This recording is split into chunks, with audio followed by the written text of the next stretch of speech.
The New York Knicks are not only playoff bound, but they're shaping up to finish the season with their best record in 12 years. Joining me now is Geoff Magliocchetti to lend his expertise on these final few games. Geoff, thanks so much. Great to see you. Mike, thank you for having me on. You guys are doing terrific work.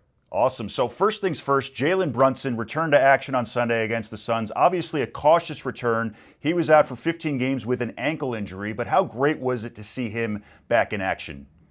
No, it was great to see because, the Knicks are undoubtedly a better team with Brunson in this lineup. And, it's great to see him. It'll be great to see him be able to qualify potentially for the NBA awards. He believe he needs to play 4 more games and hit a certain minutes threshold to qualify for postseason awards, including the Clutch Player of the Year award, including all NBA teams and whatnot, of which he should no doubt be on should he qualify, of course, for those titles.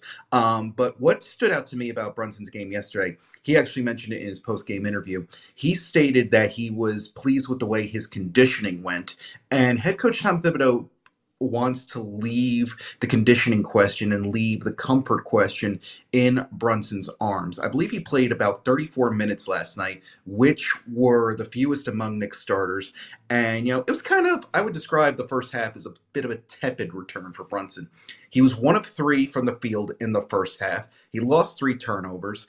And, it took him a little while to get his land legs back. He let Mikal Bridges, he let Karl Anthony Towns take care of the scoring in the early going. But as the game went on, we began to see more signs of the Jalen Brunson that the Knicks fans have come to know and love. For example, he took a charge in the second quarter. He had a successful and one in the second minute of the third quarter that really started to flip the script in the Knicks' way. And of course, he had a three-pointer with about 144 remaining that more or less serves as a dagger to the proceedings and officially doused the Suns' comeback. So it's going to take a while for perhaps Brunson to get his land legs back a little bit, but that's kind of the beauty of what the Knicks have right now. They are more or less locked into the third seed at this point. They will officially clinch it with either one win or a loss from the Indiana Pacers, and they cannot go any further up in the standings. They will have home court advantage in the first round of the playoffs, and again are very close to securing that 3 seed no matter what. So that gives Brunson and company basically 4 consequence-free opportunities to press forward, to work out the kinks a little bit. And what we saw yesterday was the Knicks potentially at full strength, because this was the first time perhaps all season the Knicks had all the regular contributors they envisioned having at the start of the year. Guys have filled in tremendously. Right now, the one injury, for example, is that of center Ariel Hukporti, who is likely not going to return this season. But this is as he was a fringe contributor as is. So this is as close to full strength as the Knicks could possibly envision themselves moving forward. There were still, some messes to work out. Phoenix kind of got back in the game a little bit. They had some trouble again in the backcourt, namely with Devin Booker, but they really cracked down on three-point range. I believe Phoenix was 4 of 30 from three-point range last night, and that I believe is the worst for an MSG Knicks opponent since I believe 2018. That was Chicago, I believe. Devin Booker did get 40, but at the same time, it was very encouraging to see from New York. And what we're seeing is special weapons rising to the occasion as well. OG Anunoby, for example, is averaging over 27 points over his last 10 games, during which he has scored at least 20. That is a personal best for Anunoby, and the best and tied for the best any Knick has had this season, tied with Karl Anthony Towns. And Anunoby has, he's eternally stoic, but he's been emphatic in recent showings. He had that 360 dunk at the end of last night's game. He publicly came out before the Atlanta game on Saturday and said, I should be all defensive first team. I should be in the conversation for Defensive Player of the Year award because his impact is not always felt, he says, in the box score. So really interested to see if he's able to keep this up. It gives the Knicks a very unique weapon, a rare two-way star at the top of his game. Mitchell Robinson should be another unique weapon that the Knicks carry off the bench because I believe we talked about it before, Mike. Mitchell Robinson is part of an endangered species in today's NBA in the sense that he's still a traditional center. He's still the type of guy, he's still the 7-footer you tell to camp out under the boards, swat away any invaders, get rebounds, and press forward, take all your shots within 3 to 5 feet of the net, and shoot about 70% from the field. So I think that's a unique weapon that is not seen on everyone's NBA roster today. It's great that you have centers these days that can shoot the three, that love to put it up from deep. Look no further than the progress the Knicks have made with Karl Anthony Towns. But at the same time, this unique set of weaponry, two-way talents, traditional centers, and guys who go all out for the ball, i.e., Josh Hart, the NBA's leader in diving for loose balls, statistically proven, could make this one of the most unique playoff cases we have seen in the association in quite some time. I also want to talk about Miles McBride, who made his return after Mm-hmm. missing 8 games with a groin injury. Obviously not the star power of Jalen Brunson, but he gives the Knicks some depth as they head into the postseason.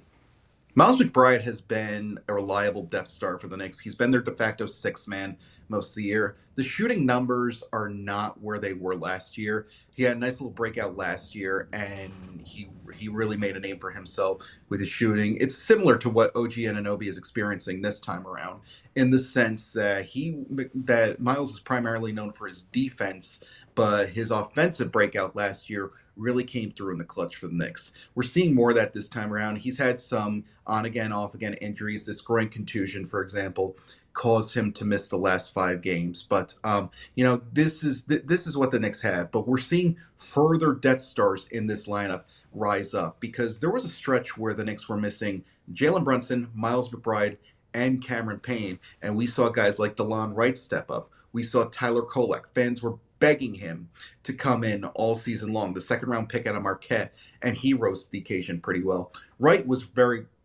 did very strong. He was the prime trade deadline acquisition from the Milwaukee Bucks in the trade that sent Jericho Sims to Wisconsin. Wright had 5 starts. The Knicks were 4-1 in those games. The one loss, of course, coming to Cleveland.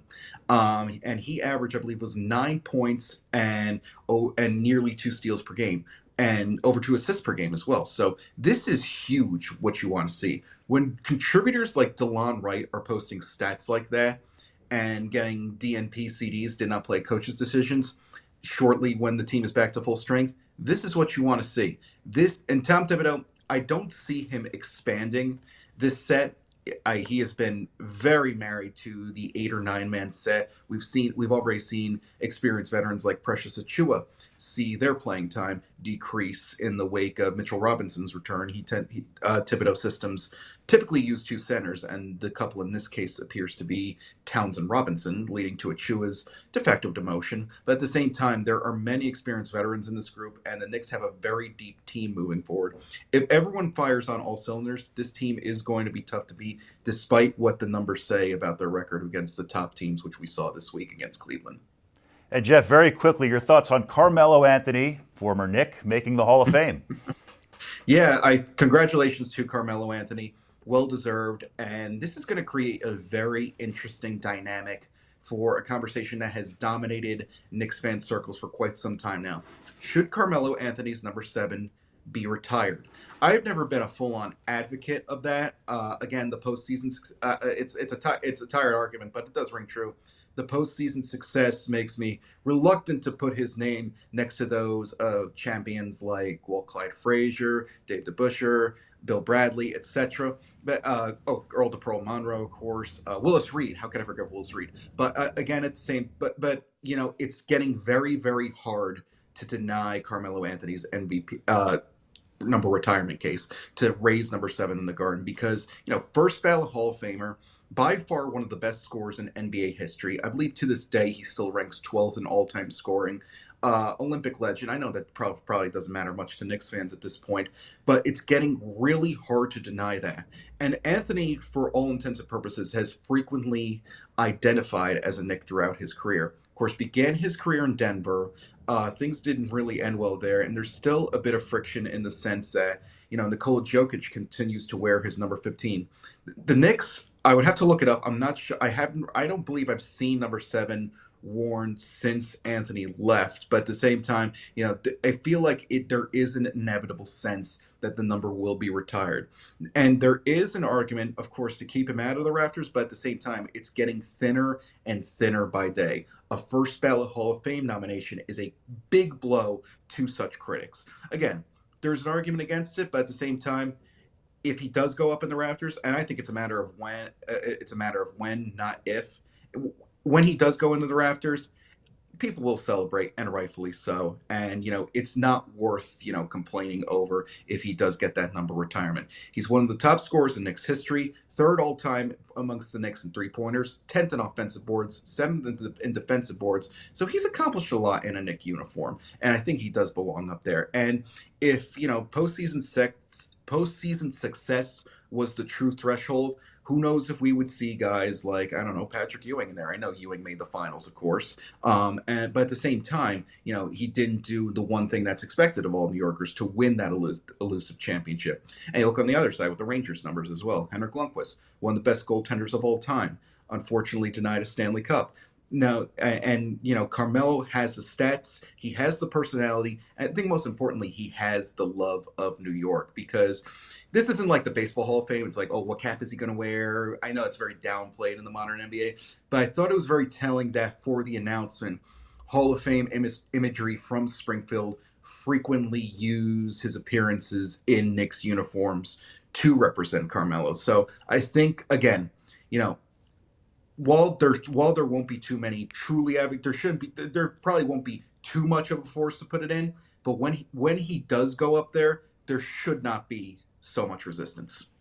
Well, Geoff, don't go anywhere. I want to talk more basketball. When we come back, we'll dive into the NCAA